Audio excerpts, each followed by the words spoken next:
deck without that many forms of card advantage. Both players will begin with Temple of Triumph. Shiels will play a very nice-looking island before passing the turn back. Rudy Brikza will play himself a Mystic Monastery, getting his mana online before kicking it back over to Shiels. I believe that is an APAC island. Yes. That's why you're in the booth. You're supposed to know this stuff. I know it's not old school for you. Not that many skills to the booth, but I am good at identifying basic lands. It is a Goblin Rabble Master.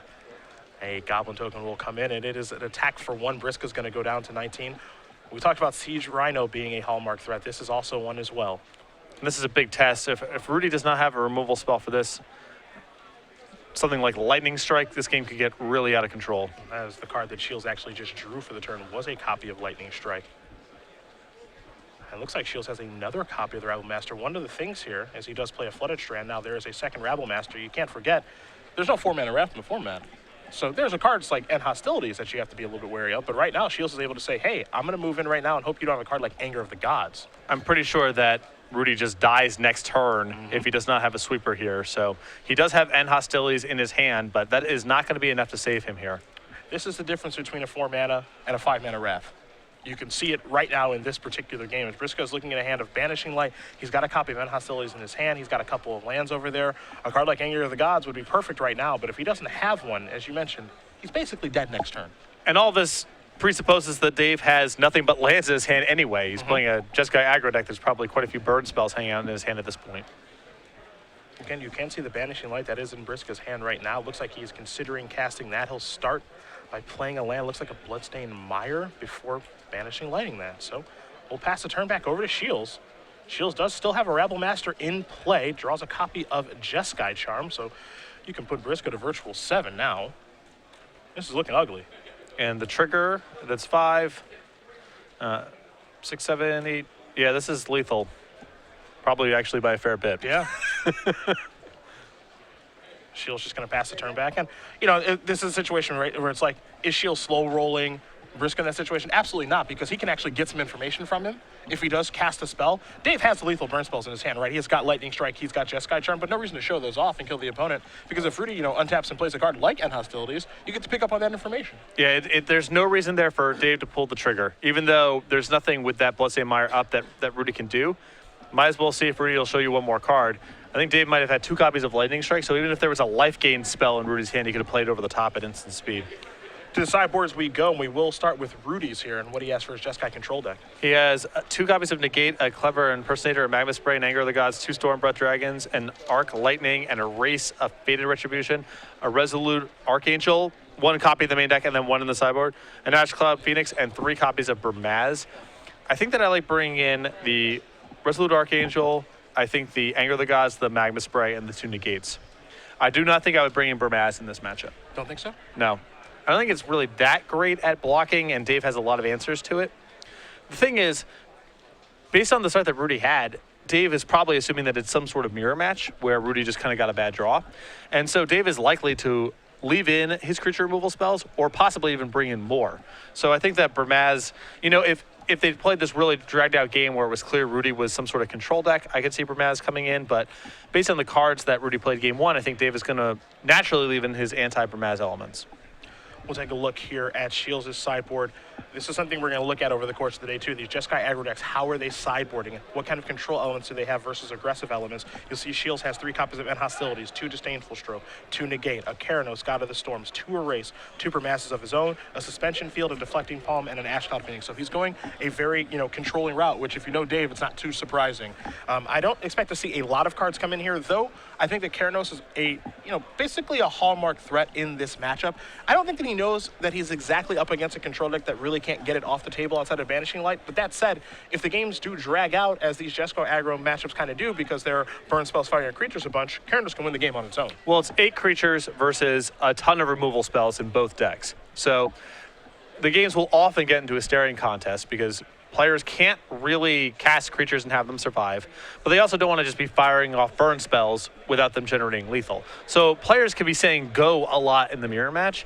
And in that sort of setup, something like Keranos can be very powerful because it's very hard to get off the table and can win the game on its own uncontested. Well, while we do wait for these players to finish shuffling up, we will talk about SCG Game Night. Before it was every Wednesday.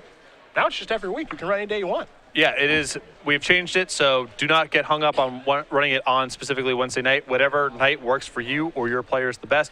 Every month we're going to come out with new pins, new tokens. You see it on the screen right now. StarCityGames.com/game night for more information. Again, do not worry about the Wednesday night thing anymore. We have gotten rid of that. Run it on any day you want to. And you can get these filthy oozes. These dirty, dirty oozes. Yeah, I don't know how large they are, star, but you can pick these up every week in October. Kind of fitting, an ooze for Halloween. Yeah. See, that's just good marketing. That's what that is. That's synergizing right there. That's just a good job by the home office there. Every week here in October, it is game number 2. It is a Temple of Epiphany. Brikza going to put the top card to the bottom. As Shiels will draw a card. A lot of Temple starts in this format. Not a lot of turn 1 plays from people. As Shiels will play a Temple of Triumph, put the top card to the bottom. Brikza will play a Plains and kick it back. I think that's part of the reason that maybe Tom Ross was able to win his state championship in Louisiana. Boss slide very, very low to the ground while players are starting off with Temples. Well, Rudy got buried that game in part because he started off with 3 comes into play Taplands, and his list is playing 9 Temples on top of 4 copies of Mystic Monastery. So that is what doomed him, and I'm sure that Tom Ross picked up a bunch of game wins over the weekend where he won Louisiana States based on those sort of starts. See Brikza with the Mystic Monastery before passing the turn back. No 4th land for Rudy. All he can do is kick it back. As you saw Shiels play his 3rd land, it was a Shivan Reef, and now he will just draw a card. Not going to fire off a burn spell. Didn't have a creature on turn number 3, but now he can kind of pick his spots after playing a Plains, knowing that his opponent is having a little bit of mana issues, though Brikza did just draw and play a Plains. I think you're going to see a lot of saying go here in this matchup. Hard to get a threat to stick. And Dave does not just want to be using his burn spells going into Rudy's head just yet, because Rudy may have creature of his own and he wants to save those as removal spells. Shiels going to play a 5th land. It's a battlefield forge. He'll just pass the turn back. Neither player willing to break serve at this point. No action here. Brikza did draw a negate for the turn. He will discard a copy of End Hostilities. Shiels will draw a card. It's a copy of Banishing Light. You see a Plains there in his hand as well, so he does have a land to play. But as you mentioned, it's going to be a bit of a staring contest here. And I think this favors Rudy. I think his deck is more powerful, has way more haymakers. And Dave does not have a lot of ways to protect himself post-board against things like Elspeth, things like Karanos. Looks like Brikza drew another non-land card, so we're going to have to head to his discard again, it looks like. Well, the other option that Rudy has is just cast this Lightning Strike and leave up Negate, since Negate covers him against most of the things he'd be really worried about here. Looks like Shield says, I'm going to fire a Lightning Strike at you. And Brikza at 20 life, does he want to use Negate? Maybe yes, maybe no. We'll find out here in just a moment.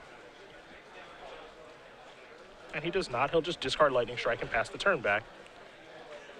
Well, that Lightning Strike is a giveaway that Rudy has some sort of either 2 counterspells in hand or a double blue counterspell like Dissolve. And he does have a copy of Dissolve in his hand right now. You see Shields drew a copy of Bamaz for the turn, so it's going to move around some mana here, maybe considering casting the cap, but we'll just pass the turn back as Brikza drew a copy of Anger of the Gods. After Rudy discarded a Lightning Strike that he could have cast there and left up mana for a counterspell, there's no reason for Dave to cast anything at this stage. Brikza going to discard the Anger of the Gods that he just drew. Shields just draws another card. And if you know Dave, and you've seen Dave play before here, he's very patient. Well, what you might see now is Dave lead off with a Bermaz, trying to draw a counterspell, and follow up with the Rabble Master he just drew. Could go the other way, too. Yes. Lead off with Rabble Master and then pray Bamaz. I think that the Rabble Master is the prize here because you're guaranteed, even if he untaps and immediately kills it, you still at least have a token left over. Sure. But Dave is now in a position where he can try to chain together multiple spells. I guess he just wants to wait, which is also fine. A Flooded Strand comes rolling off the top and directly into play here for Rudy. So there's a 5th land for him. But Dave's showing a lot of patience, which I like here.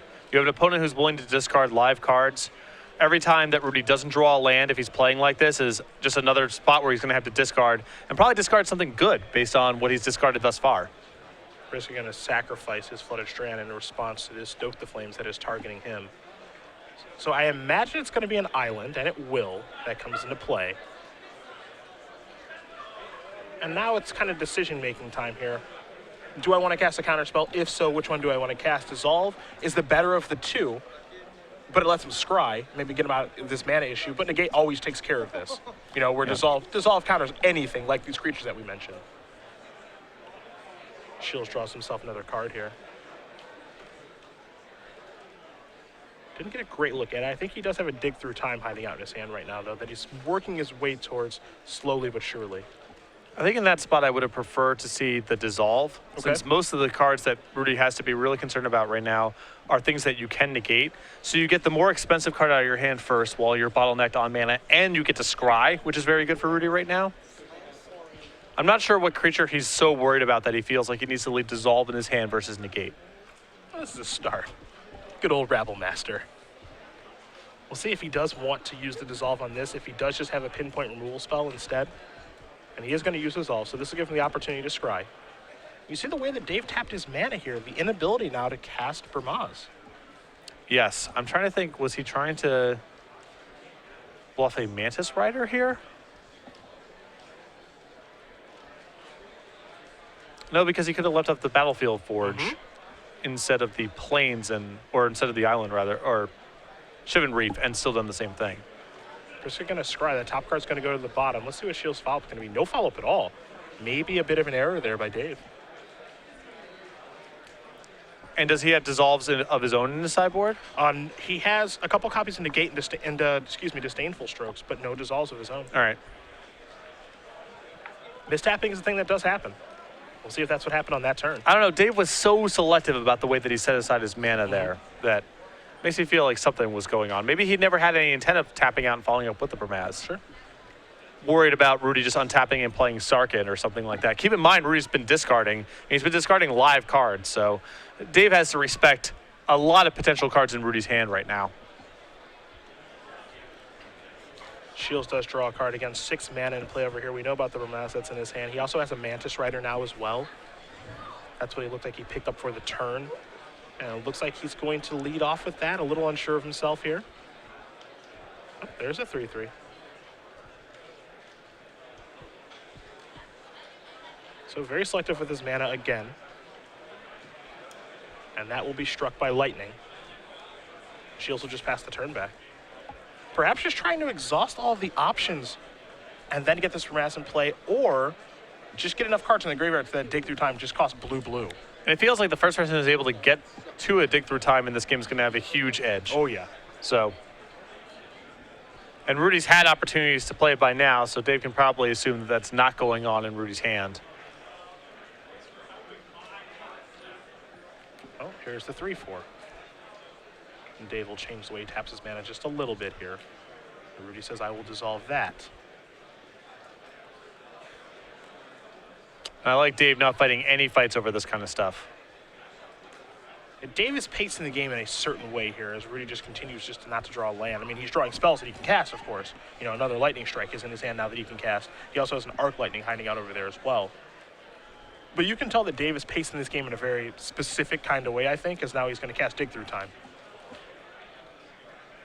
And Rudy has used quite a few counter spells at this point, so I think Dave would like this to resolve and suspects that it will because Rudy's already cast so many counter spells. I imagine this was the payoff card, right? The rest of the stuff is just things that if Rudy answers it, you know, that's fine. And if he doesn't answer it, that's cool too. Yep. This is, you know, what he was probably trying to work himself towards the entire time.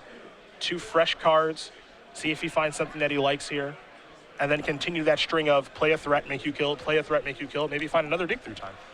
It's really the big breakthrough in Sean McLaren's list, in my opinion, is the 4 copies of Dig Through Time. We saw, you know, 2 here or 3 here, and in this deck it seems so well suited. And starting 4, you know, none of the sideboard. Yeah. It's just 4 of this. This card's insane. I'm playing 4 of these, no questions asked. Looks like the first card that Dave is going to select is Negate. Again, 2 of those hiding out in his sideboard. And Dave with at least 1 copy of Banishing Light in his hand right now, maybe 2. So Negate here is awesome because really the only thing he's worried about right now are more spells. Planeswalkers with an immediate effect, maybe another counterspell out of Rudy at some point down the line. He has creatures covered. Yep. Shiels does select his 2 cards. We'll put them on the bottom. Did take 1, of course, from the Shivan Reef. Now he will untap those 6 lands. And even draw another card because drawing cards is a lot of fun. And he is filled 7 cards in hand. And I think we're going to restart this game of him trying to deploy 1 threat at a time, leaving himself with some protection, and just trying to run Rudy out of resources. I think the thought process here with Dave is, even though Rudy is stuck on 5 lands, his Lightning Strike's going to take care of Goblin Rebel Master before the attack trigger does happen. Dave opting not to fight over that is, I think Dave's thought process is eventually he's going to draw lands. He's not going to draw a spell every turn, and if that's what's happening, that's fine. Yes. Because that means he's going to run out of spells to cast. Now here's 3 mana, there's a Brikza. But Shiels can take a long look at his hand and see, I've got Banishing Light, I've had this here for a long time, I'm okay with this. This is the issue that I had with Brikza in the matchup, is Dave's going to be flush with answers for this thing post-board. And Dave even has a copy of Stormbreath Dragon in his hand if he just wants to kind of play this weird kind of defensive route where he just plays the dragon and says go and plays defense on the Brikza. You can see Dave is contemplating using a Jeskai Charm on this Brikza here, even with answers in hand, because he can just play this really powerful tempo game, make Rudy redeploy the Brikza after Dave sticks a Stormbreath Dragon, and then untapping and just Banishing Lighting the Brikza away. Yeah, now the door's wide open, right? I Yeah. mean, the only card that he really cares about at this point, assuming he's casting a creature, an expensive one, is a card like Disdainful Stroke.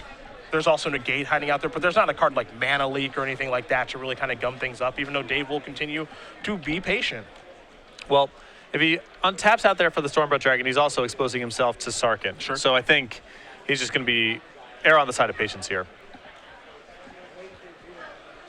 Also, for all he knows, Rudy could have Stoke the Flames in his deck. It's not like Stormbreath Dragon's a guaranteed unchecked card.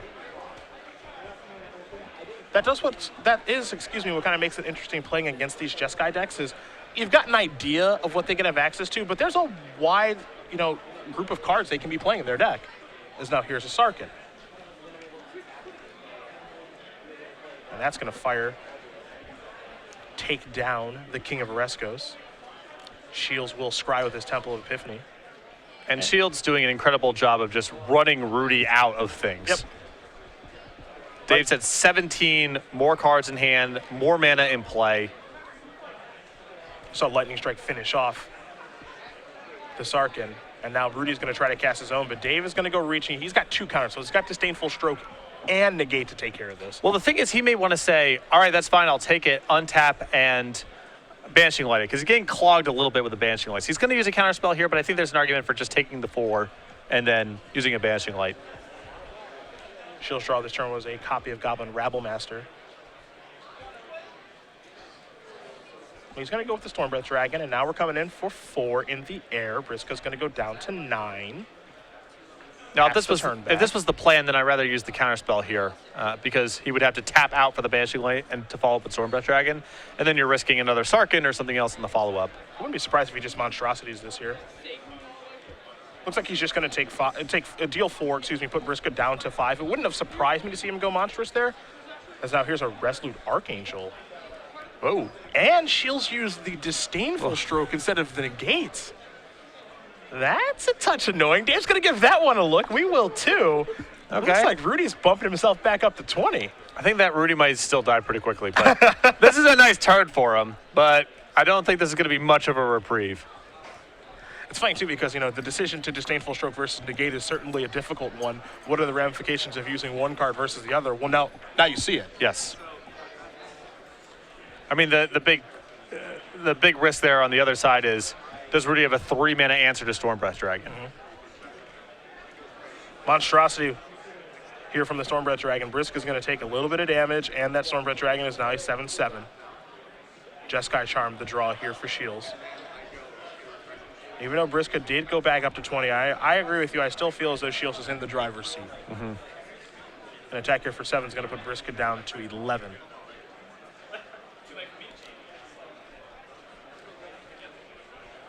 They're going to tap a little bit of mana here. See what he wants to do in his second main phase, as he does go a reaching. Again, he's got Banishing Light in the grip. He's had that for some time now. But Shields, always patient. Still no rush. Yeah. The Archangel going to come across here. And now there's another Resolute Archangel. Well then, this is getting a little more interesting than I think Dave would like, as Briscoe's going to go back to 20, play a Flooded Strand, and pass the turn back. Well, I think all this is really doing is forcing Dave's hand to use these Banishing Lights, which is not ideal because it risks Rudy a Banishing Light, and then you unlock your Archangel. You've got that mini game. Yeah, I think that Dave would prefer to avoid that, but it's getting to a point where Rudy can kind of race. So I think Dave's hand's getting a little bit forced. You know, Dave might take the approach again of just putting Stormbreath Dragon back on defense. Pump the brakes on that thing so the Archangels can attack as well, given that it does have pro-white. And we'll see. He's going to start by playing Temple of Epiphany and get some information. Top card very quickly goes to the bottom. You have to imagine that was a land. I don't know. I would be willing to put a lot of spells on the bottom here at this point. Yeah. Because I'm just looking through for dig through time. Okay. Oh, that's the first time we're going to say that. Probably not now. 3 mana. All right, here's Banishing Light. Get that Archangel out of the way. 3 more mana. Here's a Rabble Master. Trigger's going to put a Goblin in. This will be an attack here for 8. Brikza's going to go down to 12, and you can see Shiels has 2 mana left over to cast that negate he's had for some time. Exactly. Great pacing. Well, no sense in not attacking, so here's an attack. And now there's a copy of Arc Lightning. 2 and 1. Will Shiels negate here? He will not. Nope, saving this for something much more dangerous, and he gets it. Yep, there's a dig, and absolutely not. Dave has been so patient the way that he's played out this game, and got paid off big time right there. Might be able to finish him off on this turn. Brikza's out of cards now. I think he only has 11. He has 7 from a Stormbreath Dragon, 4 from a Jeskai Charm, but I don't think he can generate another point of damage. Just a touch short.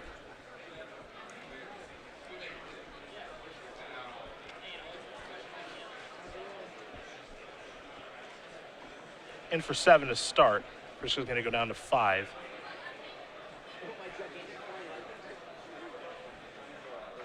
He will tap 3 mana, will Shiels. See if he wants to change the way that he taps the mana here or not. I think he's casting a Banishing Light. Sure. Because the only thing he has to really concern himself with is Rudy untapping and drawing end hostilities. So I don't think there's a lot to be gained by deploying the Brikza, since Rudy can probably not answer Stormbreath Dragon short of a sweeper. But I can see casting a Banishing Light here because Rudy could attack and draw dig through time and be able to dig through time for multiple spells. That's a magic card.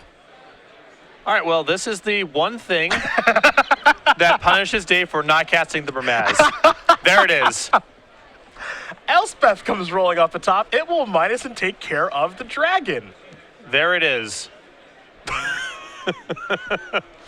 I was with you. Right. He's already discarded end hostilities, you know, Yep. that's on your radar. Well, now Shiels is going to go reaching for some mana again here.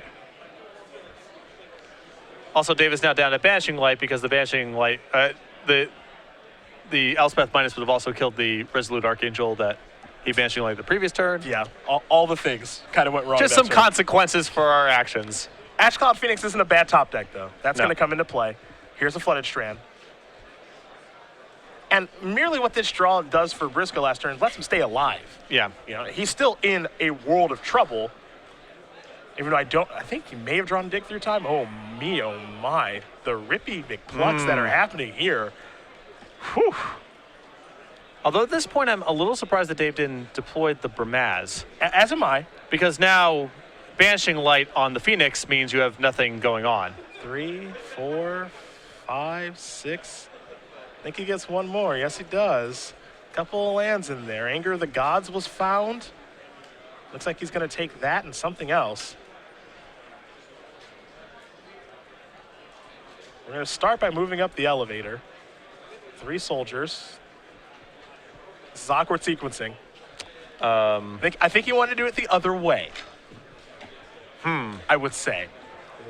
And in a game that is this tight, getting that backwards is a little bit awkward. Here we go.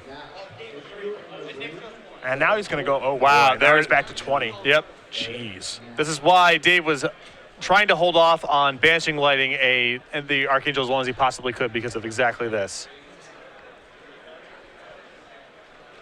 There's a draw. It's another copy of Jeskai Charm, which would have been lethal. And it's not now. 3 mana. Now he's going to play, it looks like, the Jeskai Charm. He probably has to just kill Elspeth. Yep. So he's going to deal 4 over there and deploy Brikza. But now the race favors Brikza. He's at 20. Yeah. Again, for the 4th time this game. going to go down to 19 now via Flooded Strand. Resolute Archangel's pretty charming. I think it's a very good, like, one of. Yeah, And, yeah. you know, Rudy's the on second one. Rudy's on one on the main, one on the board, Yeah. which seems perfect. I mean, it's great against this sort of deck, right? Yeah. Deck trying to burn you out. Okay, you have to go through this again. I don't know how much life Rudy's gained at this point off of these Archangels, but probably in the neighborhood of 35. A relevant amount, I will say.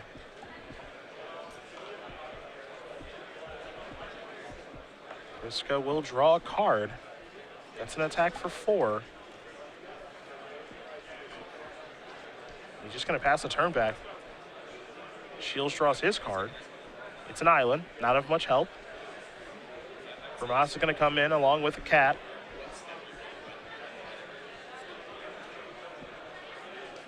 He can get a little bit tricky with the old Jeskai charm here.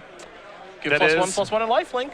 Well, he doesn't want to put it on top of the deck, the Resolute Archangel. Absolutely not. So this is anemic, but Dave can really only win by racing, so here we are.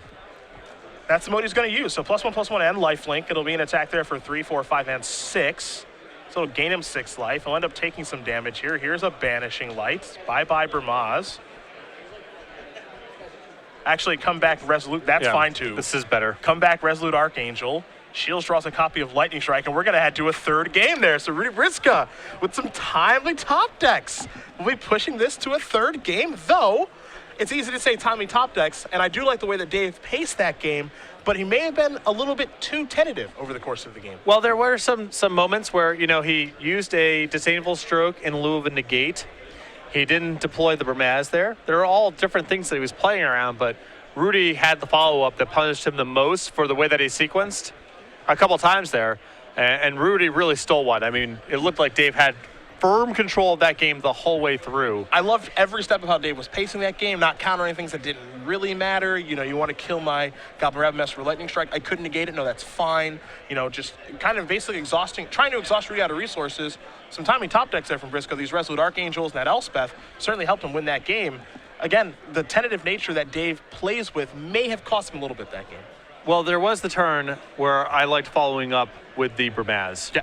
And then Elspeth ended up punishing him for the maximum amount for him not casting the Bermaz the previous turn. Well, before game number 3 does start, we will talk about Cardboard Crack, a fun Yes. comic. And we now have paperback books available here at Star City Games. I believe this is the second book that's been released Yep. by this. This is a web comic devoted to the trials and tribulations of being a Magic player in black and white. They're really amusing, and Star City Games is proud to bring this to you. So starcitygames.com/cardboardcrack. On sale now, $12.99 a piece. I see these comics every week for the Star City Games newsletter. Yes. If you're not subscribed, shame on you. But they're a lot of fun. They're pretty awesome. And I don't have this kind of creativity in me, unfortunately, but I admire those that do. Yeah, It's a lot of fun to watch. I misspoke there. When we were covering that match, I did not like Dave deploying the Bermaz the turn in question the same way that he played it. Because Sure. what's the answer here? It's end hostilities. hostilities, yeah. And then Rudy has Elspeth, and then all of a sudden Dave has a stupid Bermaz in his hand that doesn't do anything for the rest of the game.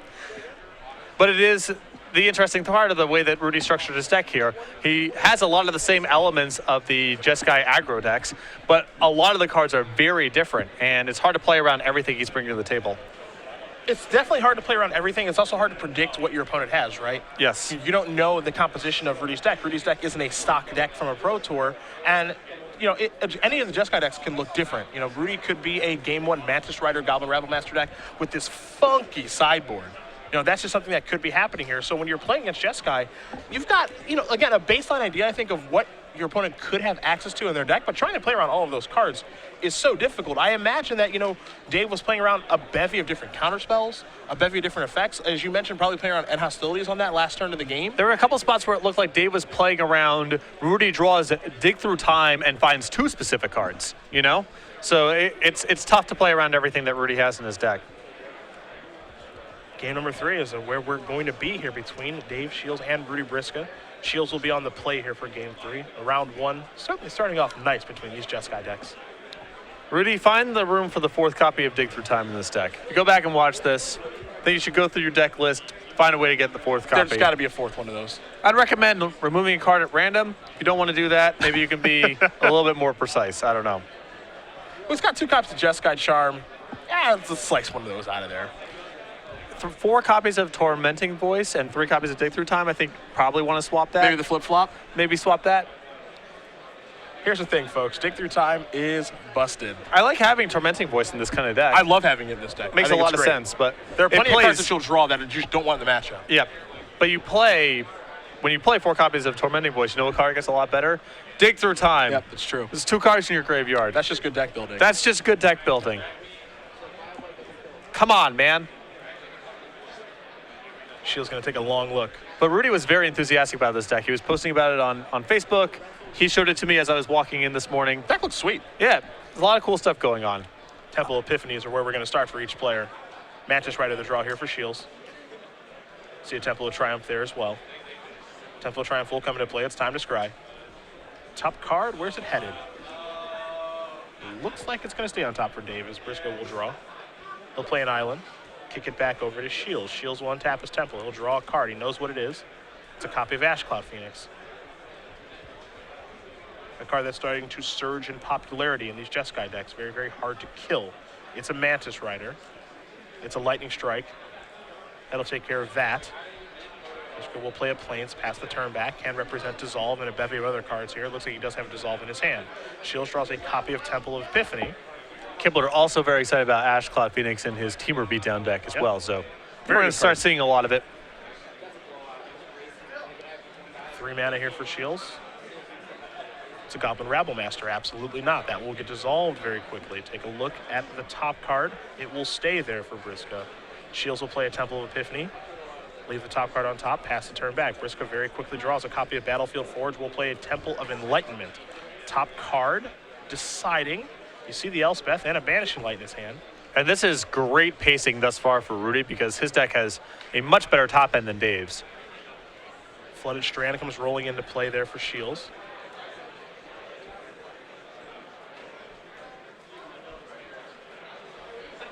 Shiels will try Mantis Rider again. In for 3. It's going to work this time. Brikza's going to go down to 17. So it looks like Rudy's response to this are all main phase stuff, like End Hostilities, Banishing Light, Anger of the Gods. And that sort of tempo is very good for Dave. When Rudy's responding on his own turn, Dave can then follow up. To Sarkin. That's going to take care of that. Pass the turn back. Shiel's going to sacrifice a Flooded Strand. Going to go down to 19 in the process. We'll see what land he does want to search up here. One thing you can tell about Brikza's deck, power level is very high. Yeah, it's all good stuff. Sweepers, counter spells, a very powerful top end.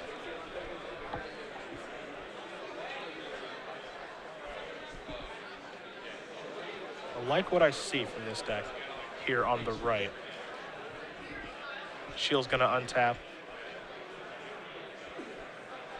He'll pick up a card. Let's see what he finds. Didn't get a great look. I think it was Disdainful Stroke, which is a great draw for Dave here, as it allows him to deploy this Mantis Rider, take care of Sarkin, and give himself protection against some sort of big follow-up. One could argue the best draw in his deck at this point. Here's Brikza. Little creature-on-creature combat here. Shield's going to untap. Well, that's something that favors Dave. I mean, he's equipped to win these kind of games. Seeker of the Way, the draw.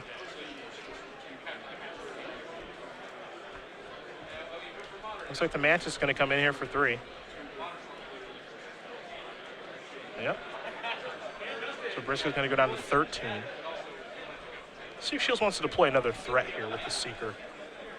Also has the Phoenix, too. Well, Seeker does very little against Brumaz, so that's one issue. And the Phoenix means if he taps out for it, all of a sudden a lot of cards start mattering, especially Anger of the Gods. Now, one thing you can, of course, do with the Phoenix, we can't forget, you can morph it. He can morph it and leave up Disdainful Stroke, but that still is the same problem against Anger of the Gods. Yes. That's the big concern here. So he's got to kind of get a read on his opponent. Is it safe to play one of these creatures? Is it safe for me to just play Ash Cloud Phoenix straight up? Though, as you did mention, Anger of the Gods is a big issue. Because the Phoenix face up is great insurance against End Hostilities. Which Wrath effect do you play around? Yeah. That's the question. He's going to play Seeker of the Way, simply pass the turn back. Very quickly will Brikza cast Anger of the Gods pre-combat. That's going to sweep those up. Now Brumaz gets to come along with his cat. Shiels is going to take 4, go down to 15. Brikza will play a Temple of Enlightenment. Top card goes to the bottom. And Dave does have a copy of Lightning Strike, I believe, in his hand. Yeah, this is an opportunity for him to finish off the Brikza. Remember, it has 3 damage on it from the anger. Yep. I'm a little surprised Dave even allowed Rudy to get into combat there. Yeah, but I would have expected him to do that pre-combat instead. Yeah, I'm with you. Because once Rudy commits his 3 mana, well, there's no follow-up where your Disdainful Stroke matters. Yep. So it's, are you going to Lightning Strike or not? That's the only question. And even though, I think this is a situation where it's like, okay, maybe there was a bit of a misstep. I still think you Lightning Strike this and get this off the table. I think so too. Rudy's at 12. He's not really that close to getting burned out. Yep. Yeah, Anger of the Gods still 3. You see, they're kind of talking back and forth. It's like, okay, yep, you're it's right. dead. And now there's a big land. Yeah. Because that allows Dave to play the Ash Cloud Phoenix face up and leave Disdainful Stroke up. So that may have been the best draw in Dave's deck in this situation. Untapped land is great here. Yep. With his last card being Disdainful Stroke. So Brikza will draw a card. It's a Plains. That said, Brikza does have a copy of Banished Light in his hand as an answer to the Ash Cloud Phoenix. So he is still okay against the flyer. And I would not get too fancy. I mean, it's certainly enticing to want to cast one of these big mana spells. But there's a Banishing Light to take care of the 4/1 flyer. I like the discipline there. Don't get too fancy here. I'm with you. If Dave connects for 4 with that Phoenix the next turn, and then you still have to answer it, you're in all sorts of trouble. Shields just going to draw a land and pass the turn back. See the life totals here of 14 and 12. Here's Elspeth. Absolutely not. That will get countered. There's a Flooded Strand. Brikza's last card in his hand is a copy of End Hostilities. So now both players basically playing off the top of the deck.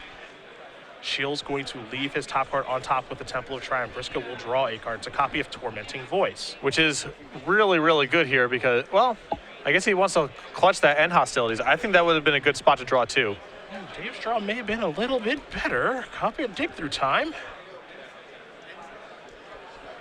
And if Rudy didn't, now this dig resolves, maybe Rudy could have found a counterspell of some sort. Maybe makes you wonder about playing that Flooded Strand.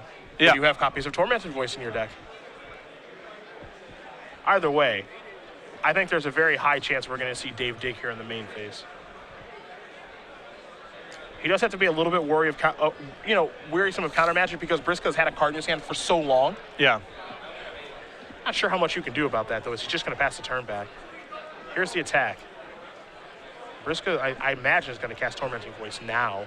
Again, remember, Tormenting Voice is a sorcery, and part of casting it is discarding a card.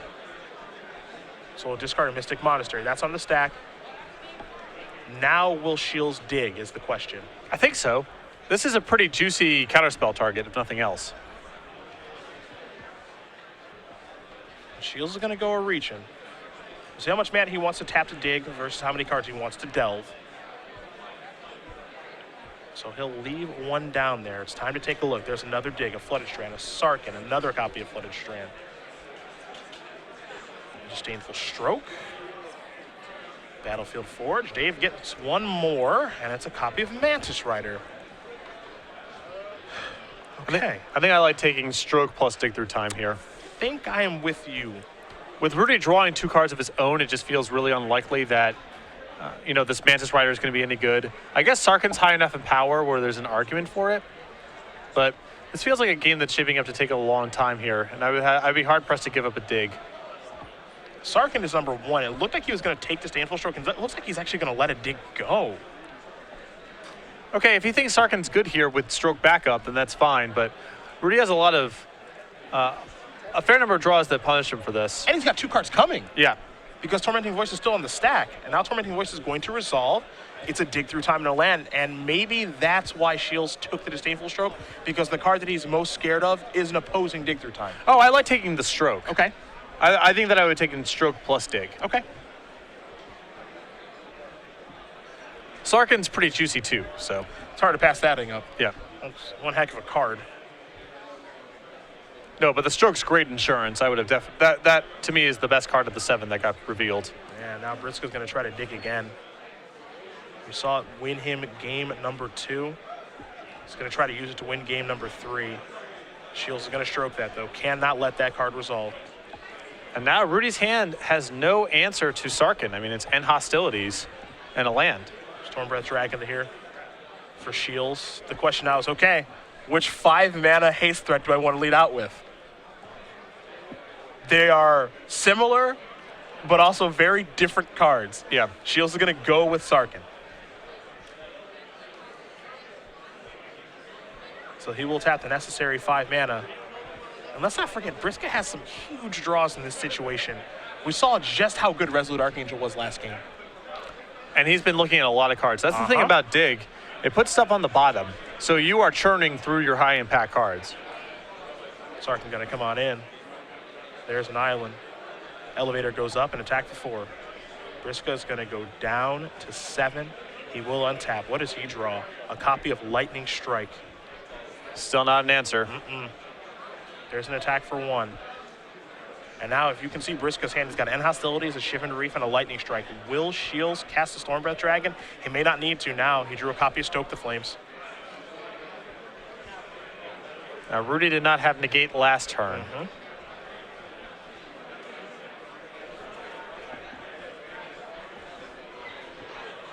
Decision time here for Dave.